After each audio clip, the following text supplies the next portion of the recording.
What's happening, people? Back with another reaction, back with some more punk rock, and indeed we're back with another Dick Lucas-fronted band, but it's not Subhumans. We're going to listen to a tune by Culture Shock. It's a band that started in '86. They were around originally for, I think, like 3 years. I think they broke up in '89. They had like a ska, punk, and dub sort of hybrid sound. More of a, complicated, or not complicated, but more of a diverse sound than, shall we say, Subhumans. Eventually they reformed, like 2011, 2013. One of the guys had since passed away, so, right after the initial demise of the band, Dick and I think one of the other guys formed Citizen Fish, and so that was sort of the ska punk lane that he was riding for a long time. But again, around 2011, 2012 something, Culture Shock got back together, and the guitarist from Citizen Fish, I believe, joined them in Culture Shock. They've released an album as recently as 2021. It's called Mandemic. We're going to listen to a tune, I was thinking '87, it's sort of like Operation Ivy. They have tunes that are more down the punk end of the scale, and then other tunes that are more down the ska end of the scale. Same thing with Culture Shock. The one we're going to listen to from an album called Go Wild is a tune called 6 Foot Rooms, and it's definitely more on the punk end. And again, lyrics are interpretational, so let me know if you have a different take on this one, but for me, it's sort of an assessment of the intense drive and sort of the modern way of human organization and society that, there's this drive for urbanization, there's this drive for compartmentalization and, putting humans into compact spaces so that they're easier to manage and to, monetize every single aspect of someone's life, not only on a daily basis, but basically from the time that they're born until they're put into a coffin, which incidentally is a 6-foot room that is then lowered into the ground.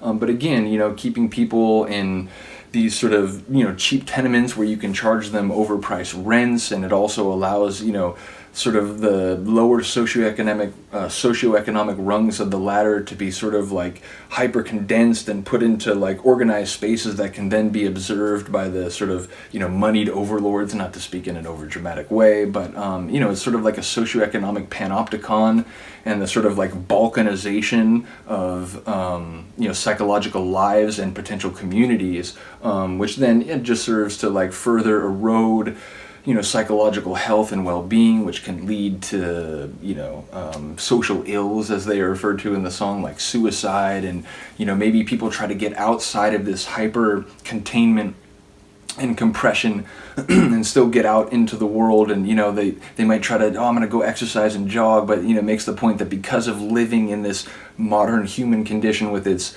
like hyper regimented and monetized existence, that by the time they get out there to exercise, they're sort of exhausted and they fall fatigued into the road and they're killed by a car. And all the while this is happening, this urbanization is leading to like erosion of historical like sites or artistic spaces or, different communities that are on the margins of like the nation or whatever. And ultimately, the destruction of countryside. So, all these processes are happening as a result, again, of sort of this like drive to modernize and capitalize everything in a sort of Faustian way. It's like, well, but the countryside and, these old folks who are just trying to get by and make it like, they got to get out of the way. Nope. If they're not willing to live in this little box that we prepared for them, well, they should get into that other 6-foot room. So, again, let me know if you take a different view on this. Let me know if you think some parts of that interpretation are all right, but maybe some others aren't.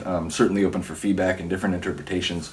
I do enjoy that a couple people have mentioned they like when I've sort of talked about some of the songs in this way, so I'm just going to try to do it at the beginning of every song so that we can then vibe with the song after it starts. So that's sort of my new approach to things. Anyway, let's get to it. This is Culture Shock, 6-Foot Rooms from their album Go Wild, 1987.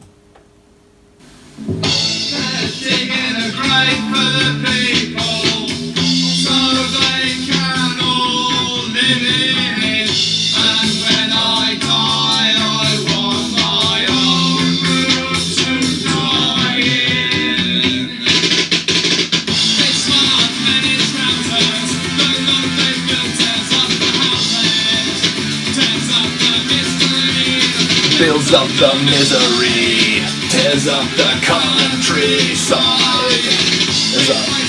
Oh wait.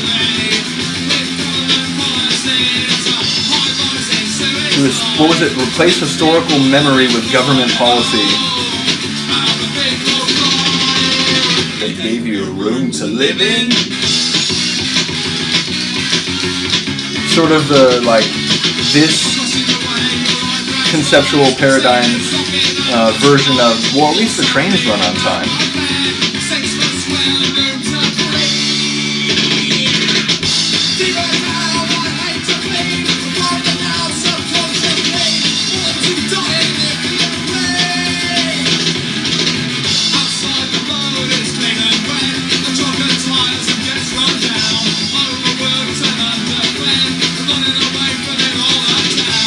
Trying to, anyway.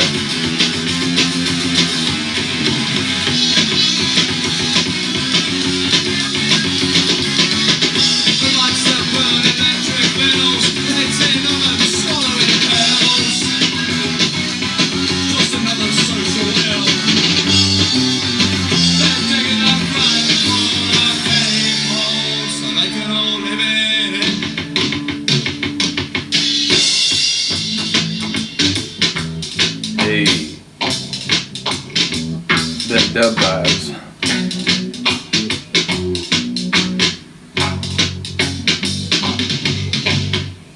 Up in a pulse with 6-foot brooms, it's easier to forget the gloom. With the TV,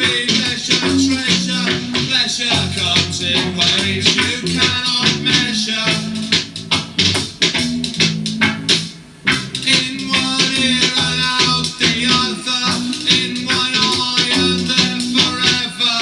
Like the drinking, like the weather, like the room they gave your mother, like the cops and British Telecom. There to be relied upon forever.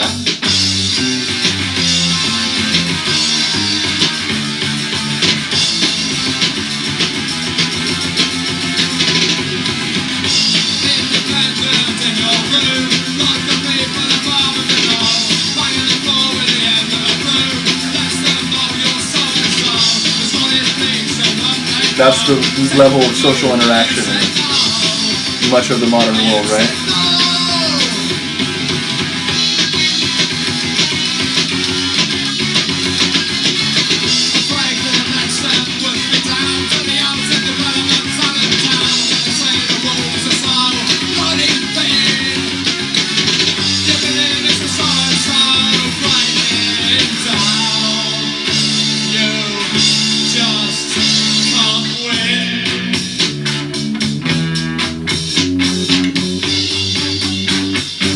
Again, it's like they're both amazing, but it's a different flavor than the Subhumans, right?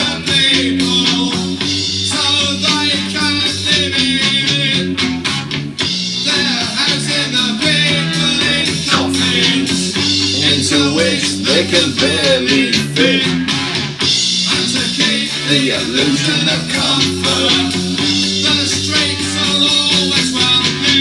Trains run on time, right? Tourists can stand and take photos. Why are we so ignorant and sin? They're digging a grave for the people. Sorry. They're digging a grave for the people. They're digging a grave for the people. They're digging a grave for you.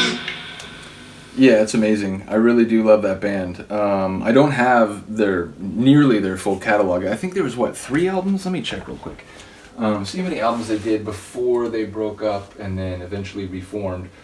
Yeah, so they made a couple cassette tapes on Blurg, and Blurg was sort of the independent label that was releasing the Subhumans material.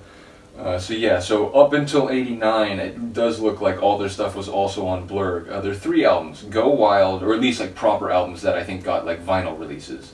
And that's indeed, Go Wild is only available on vinyl, which is interesting. Like, I don't remember ripping that. I'm not sure where my copy of this album comes from. But yeah, so then Onwards and Upwards came a year later, '88, and then All the Time came in '89. And then it was 2016 was their first album after coming back. So they've had Attention Span, The Humanity Show, Founded in a Skip, and Mandemic. So they've had 4 albums in the last 5.5 years or so. Really enjoy that. So yeah, Nigel Johnston is the person who had died. But yeah, so it's Dick Lucas, Alex Gordon, that's the guy from Citizen Fish. Bill, is Bill? No, Bill is the drummer, and Jasper Pattinson, he was also in Citizen Fish, right, that's right. So yeah, basically, like I said, they've been around for a long time. Oh, it says here they reformed in 2013, so they didn't put out an album for a few years after that. Interestingly, most of their recent albums are on Blurg, but the first one after they came back, Attention Span, is on Jello Biafra's Alternative Tentacles, so shout out to that. Anyway, let me know if you enjoyed that. Let me know if there's other stuff by them you want to hear. There's a song they did called 20 Questions, sort of addresses, you know, the meat industry and factory farming and things like that. So that might be an interesting one to do. But again, they just have a lot of really cool songs with cool ideas in like a ska dub mixed with punk sort of idiom. So yeah, hopefully you're here for it. Lots more punk reactions coming, more ska reactions. Really enjoying that there's some people commenting on these videos now. Really appreciate you. And again, keep bringing knowledge about, you know, records. Someone made a point to me that, you know, whatchamacallit, but they were talking about the fallout between Fat, and they were saying, well, but you know, it's weird, like, you know, even though that was sort of maybe an unfortunate thing and a, you know, failing of a personal and business relationship, it did lead to an amazing song, Rock for Sustainable Capitalism. And that was like, you know what, that's a really great point. And someone else made the comment that, you know, Fat Mike and NoFX eventually responded. I think there's a song called The Marxist Brothers or something. I haven't heard it. I stopped listening to NoFX. I think the last album I had of theirs is Punk and Drublick, and I do like that album. You know, there are parts of it that maybe looking back on it, I'm not quite as fond of, but, you know, I do, you know, like Lori Myers, it's a great song. So yeah, but I haven't followed them for a long time, so I haven't heard their riposte or reply or retort to Chris and Co. So I may have to listen to that, but you know, that would mean I have to get the album, so it might take me a little bit. But I am going to try to get to Rock for Sustainable Capitalism soon, so hopefully some of you are here for it. Anyway, thank you for listening. Have a good day, have a good night. I'll see you next time. Peace.